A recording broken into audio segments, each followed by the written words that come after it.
Dr. Robert Brooks is currently on the faculty of Harvard Medical School and is the former director of the Department of Psychology at McLean Hospital, a private psychiatric hospital.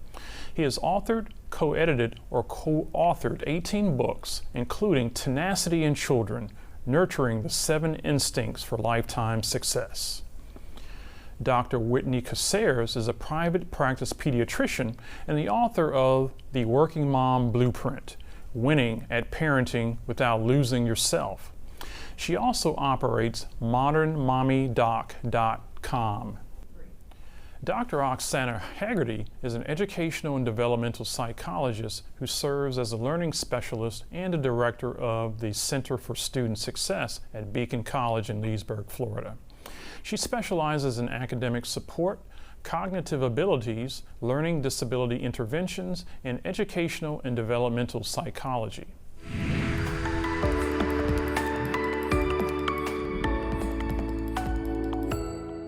My first question today is to Dr. Haggerty. So for a parent of a learning disabled child who is experiencing emotional challenges and stress and is watching this broadcast today, should they feel like they're all alone in this boat, or is this a common experience for parents of children with learning disabilities? Well, unfortunately, that's a very common experience. And not only among the parents of children with learning disabilities, but among parents nowadays in general, because we're talking about Gen Z, and we know this is the most protected, surveilled, supervised population of children we've ever had. And behaviorally, the attempt to control something is a sign of anxiety. So to me, we do deal with parents who are generally very anxious, and they want to do as much as they can to make sure that their kids are fine. Whether it's good for the kid or not, it's a question remains to be answered. But yes, I would say that generally parents are quite anxious nowadays, and parents of children with learning disabilities are not an exception at all. Thank you, Dr. Haggerty. Dr. Caceres, on an airplane, parents are instructed to first adjust their own oxygen mask before assisting their children. Should parents who are rearing children who learn differently follow that example when it comes to self-care? You know, when we are having a hard time as parents, when we're struggling, when we're stressed, when we are feeling burnt out or burning the candle at both ends, like I've had the experience of doing with my own child who's in this position, it makes it so, our kids, they pick up on that mental health state that we're in. 2, we are less likely to be responsive to our kids and to actually be helpful to them as opposed to being reactive, and to also be able to be better advocates for them. When we're in a frenzied state or in a place where we're not taking good care of ourselves on a consistent basis, it's incredibly hard for us to keep perspective, to stay grounded, to be in a place of strength when it comes to supporting and advocating for our children. Dr. Brooks, often self-care is seen as synonymous with selfishness, but on the contrary, for parents who invest so much time and energy in advocating for, caring for their children's needs and more, wouldn't ignoring your mental and physical health be considered irresponsible? I personally think self-care is vital.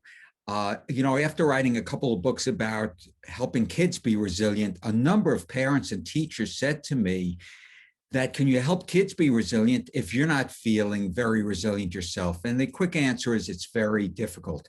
And that's why, interestingly, a lot of the webinars I've given the past year and presentations before that, I've actually focused on taking care of yourself. And that's not narcissism. That's not narcissism at all. It's really being in a position where you can help kids. And I've outlined a number of things, everything from exercise and diet to really getting a good sense of self-compassion, to looking at what we have control over and not trying to change things we have no control over. So I'm a firm advocate when I've worked with parents, especially parents whose kids may have special needs, to say, you must take care of yourself first.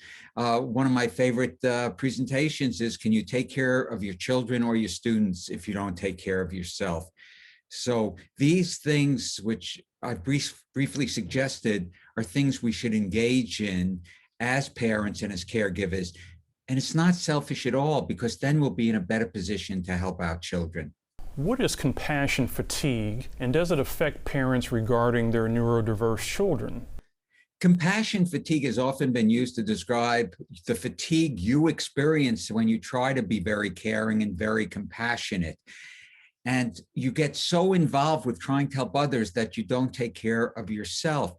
And you're spending a lot of time thinking about how can I help my son or daughter who is struggling, rather than thinking about also, what do I do for myself? Now, in no way does this mean you shouldn't be compassionate towards your kids, but there has to be a balance. And when you feel you're getting more fatigue, you have to be able to take a break. You have to be able to think about, are there other caregivers who could be of help? If it's a two-spouse family, one of the other spouses. But compassion fatigue is very real. It's often based on people trying to be very helpful to others, but one has to really have that balance. As I often said, often parenting, especially with kids who may have special needs, is like walking a tightrope. And with no net underneath, it sometimes feels like. And if you go one way or the other too much, you're going to fall off. So it's a real balancing act.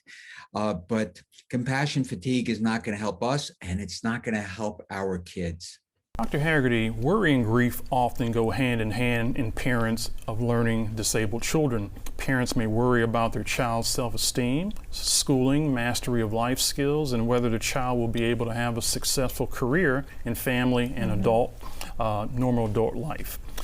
Is this as ubiquitous as I think? And if so, what advice do you give parents who are learning to cope with children with learning disabilities? Well, I would like to make parents think about what's the main purpose of their children, what's their goal in life. And again, going back to Gen Z, and I apologize for quoting that so much, but going back to Gen Z, the main goal of this generation is achieving self-efficacy and being good at what they do. So parents, knowing that, need to find ways to help their kids be good at what they do. And these goals need to be realistic, they need to be tangible, they need to be measurable. So if they all come up with an idea, with a goal that can be achieved, then both parent and the child can feel better, and it will decrease anxiety and depression and the feeling of not belonging, feeling of not succeeding, and in the end will make everybody feel better. Thank you, Dr. Haggerty. Dr. Caceres, how important is it for parents of children who learn differently to ask for and accept help? One of the most important things you can do when you are a parent of a child who learns differently or who is neurodiverse is to accept help. It's to be vulnerable to other people who get it. Not every single person is going to get it. So you have to build that tribe around you of people who understand you. Sometimes it can be parents of children who are similar to yours, or it can be health professionals who are specifically trained in coming alongside parents who have kiddos like yours. Or it can be just a family member or a friend who you feel like doesn't cause you shame or make you feel guilty or make you feel like you're weird for the parenting styles maybe you need to use with your unique child who's maybe differently wired. But asking for help in whatever form or function that it takes is incredibly critical. You cannot do this alone. And the more that as parents, we approach taking care of our children as kind of this idea of we're a lone ranger, we're a lone cowboy, and we're just going to put in the work, put in the work, put in the work. What happens is over time, we build resentment. And then again, we have kind of like an Instapot. There's no valve or no pressure release for that stress that comes out for that hard work we're putting in. And then usually we end up kind of exploding all over the place with our emotions or with our stress. And so getting help from other people, that allows it to take the burden off of us to reduce our own resentment and to be more effective as parents and as individuals. Dr. Brooks, how important is it to remain socially connected or to find support through local caregiver support groups for these parents? Almost any study that's been done about resilience, social support is critical. Connections with other people are vital. As a matter of fact, what your question brings up is years and years ago now, it seems like, I was speaking to parents of kids with special needs. And before I spoke with them, I gave out a questionnaire to be filled out anonymously. And one of the questions was, in your journey with a child with special needs, what have you found is most helpful? The number one response, Daryl, was a support group, meeting with other parents who also have experienced raising a child, with challenges. A matter of fact, I'm smiling because a couple of people didn't want me to take it personally. They said, not that psychologists don't help, Dr. Brooks, but support groups are very helpful. That is why I say to reach out to groups that already exist, to speak with people who have already experienced some of what you're experiencing right now. That firsthand experience is so vital. And we know social connections help us to be more resilient. Study after study shows to be resilient, you need people in your life who are supportive, and you also then can be supportive back to others.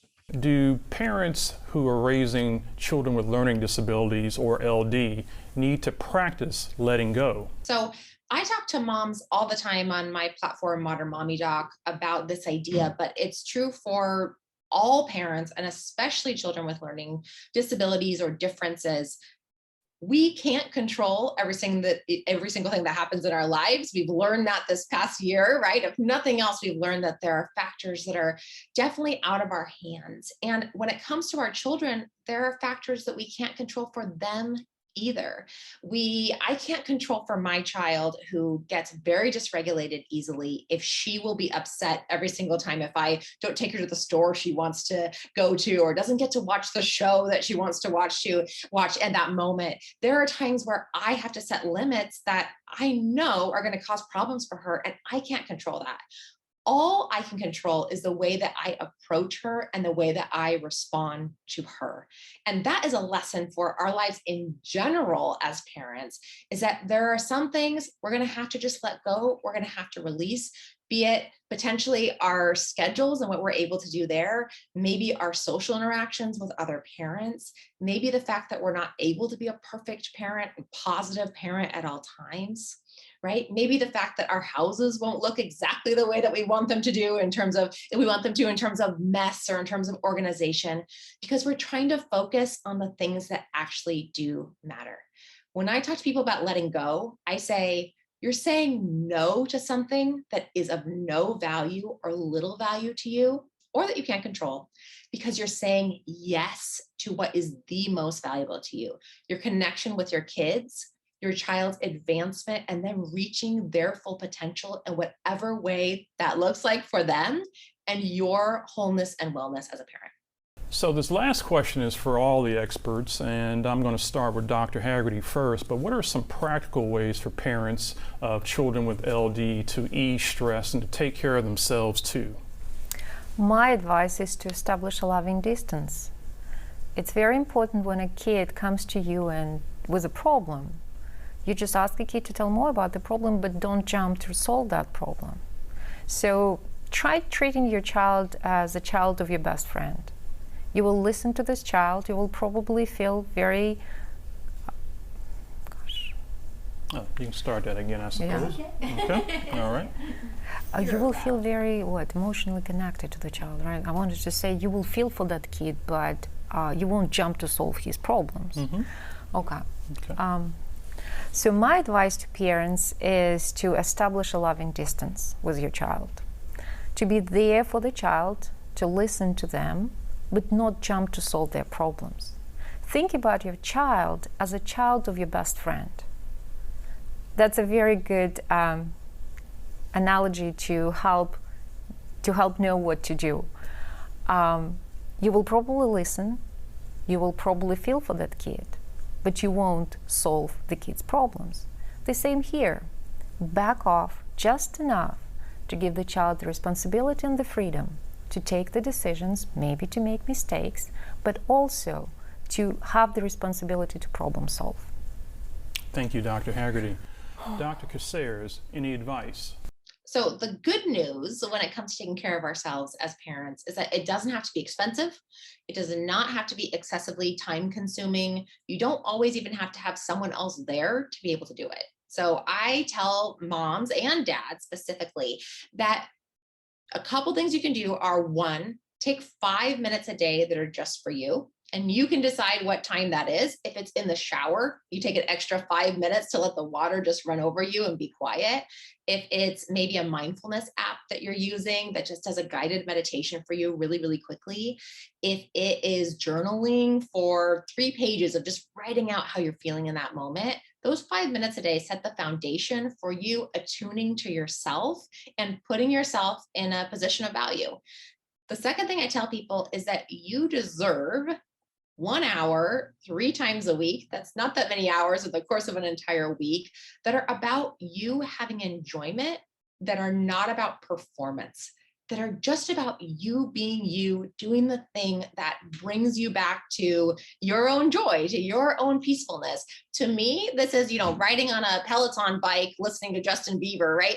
For other people, it might be listening to classical music. Every single person has their own thing. It might be going out to get a coffee with a friend. It might be reading a good book on your couch, but setting aside that time and putting it on your calendar so that it is just as important as any other appointment, meeting, thing you have to do for your kid.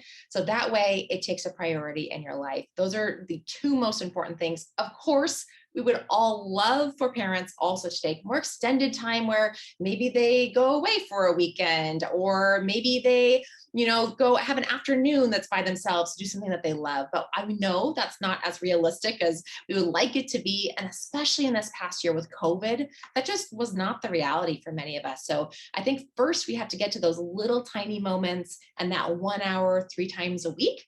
And then from there, we can expand, and we will, because it feels so good to be connected to ourselves and to rest, relax, restore. Now to you, Dr. Brooks. It's so interesting, Daryl, over the years, how much more time I'm spending on what parents can do so that they are better able to handle kids. Years ago, I read an article written by a psychologist about practicing TLCs. I thought that was tender loving care, which it is, but it was therapeutic lifestyle changes.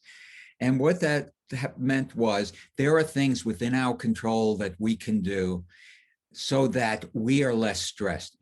One thing is obvious, and probably if some of your listeners hear this, they'll say, if one more psychologist mentions exercise, I'm going to scream. But we know even 20 minutes of exercise a day can be very helpful. We know a good diet could be helpful, although I exercise, so I can't have a chocolate chip cookie, on a regular basis. What I found during the pandemic, which I had not really done as much before, is every afternoon, just for 10 minutes, I meditate.